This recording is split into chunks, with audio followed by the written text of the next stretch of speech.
Ar-Rahman Ar-Rahim, the most gracious, the most merciful. Malik Yawm al-Din, master of the day of judgment. Iyyaka na'budu wa iyyaka nasta'in. Thee do we worship, and thy aid do we seek. Ihdina as-sirata al-mustaqim, show us the straight path. Sirata alladhina an'amta alayhim, the path of those on whom you have bestowed your grace. غير المغضوب عليهم ولا الضالين, not the path of those whose portion is wrath or who go astray. Ameen. Bismillah ar-Rahman ar-Rahim.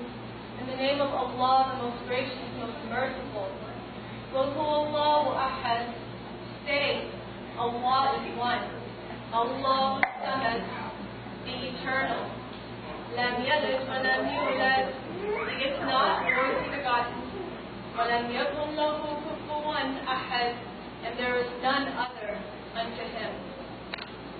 Allahu Akbar.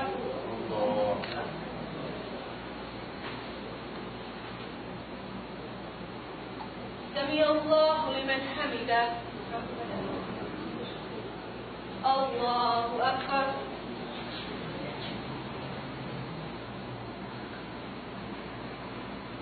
Allahu Akbar. Allahu Akbar.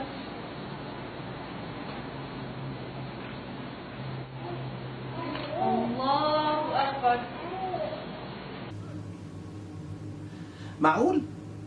معقول المرأة إمامة للرجال؟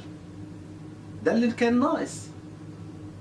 الشافعي في الأم كان يقول: وإذا صلت المرأة برجال ونساء وصبيان ذكور فصلاة النساء مجزئة، وصلاة الرجال والصبيان الذكور غير مجزئة، لأن الله تبارك وتعالى جعل الرجال قوامين على النساء، ولا يجوز أن تكون امرأة إمام لرجل في صلاة بحال أبدا.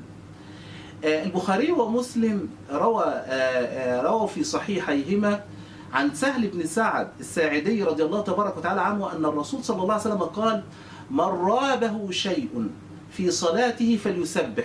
يقول: سبحان الله، فإنه إذا سبح التفت إليه، وإنما التصفيق للنساء.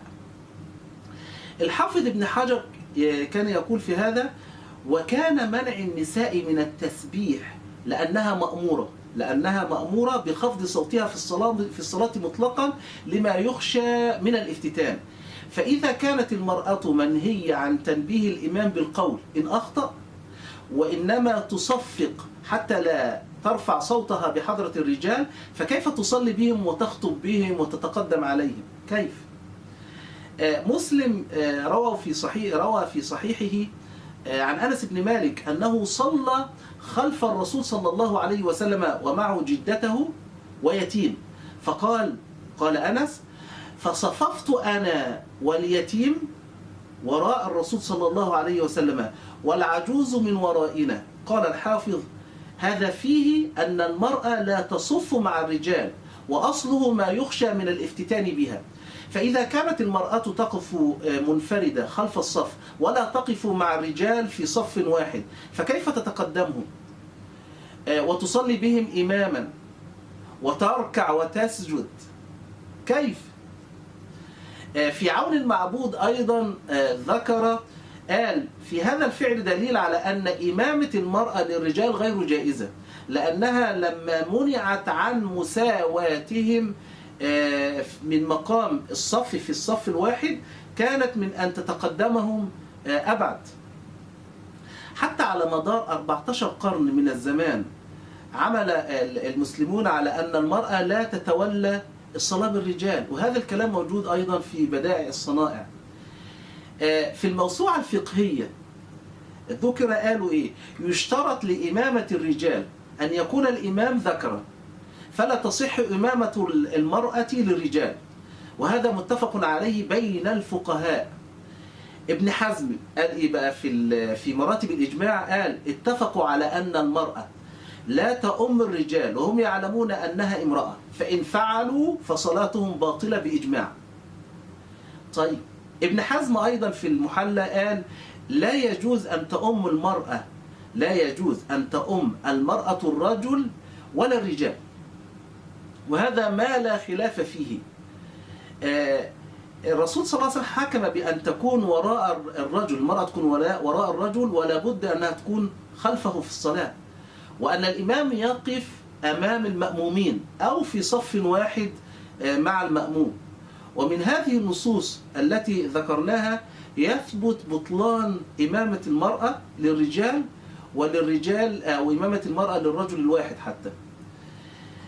النووي في المجموع قال اتفق أصحابنا على أنه لا تجوز صلاة رجل بالغ ولا صبي خلف امرأة، وقال هذا مذهبنا ومذهب جماهير العلماء من السلف والخلف رحمهم الله.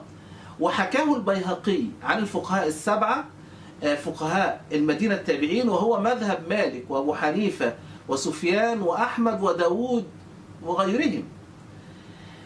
طيب شوفوا كلام المذهب المالكي في هذا. المالكية قالوا وهم أشد المذاهب في هذا الصدد، قالوا إيه؟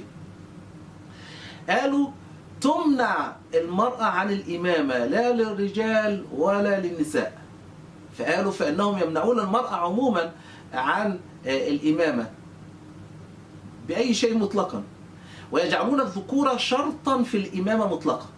والكلام هذا موجود في الفواكه الدواني. ولكن متى يجوز هذا الفعل الذي رأيناه؟ يجوز هذا الفعل عند الضرورة. عند الضرورة هقول الضرورة شكلها إيه، وكلامي مستند إلى إيه. استدل بعض العلماء بحديث ضعيف لأم ورقة، قالوا بهذا الحديث الضعيف لأم ورقة يصح، ولكن قالوا يصح للضرورة. مثل إيه؟ قالوا الضرورة ألا يوجد رجل يحسن قراءة الفاتحة، مفيش، لا يوجد رجل يحسن أن يقرأ الفاتحة، لسه داخلين في الإسلام ما يعرفوش شيء، فتصح إمامة المرأة للرجال. هذا كلام موجود في حاشية ابن قاسم. ولكن أيضا أحب أن أضيف شيء، هل تصح أن تقرأ الفاتحة باللغة العربية وباللغة الإنجليزية أيضا؟ إنا أنزلناه قرآنا عربيا، فلا يصح أن احنا نقول الترجمة، وهذا متفق عليه، فشيء منفرد وشيء خاص، والله أعلم.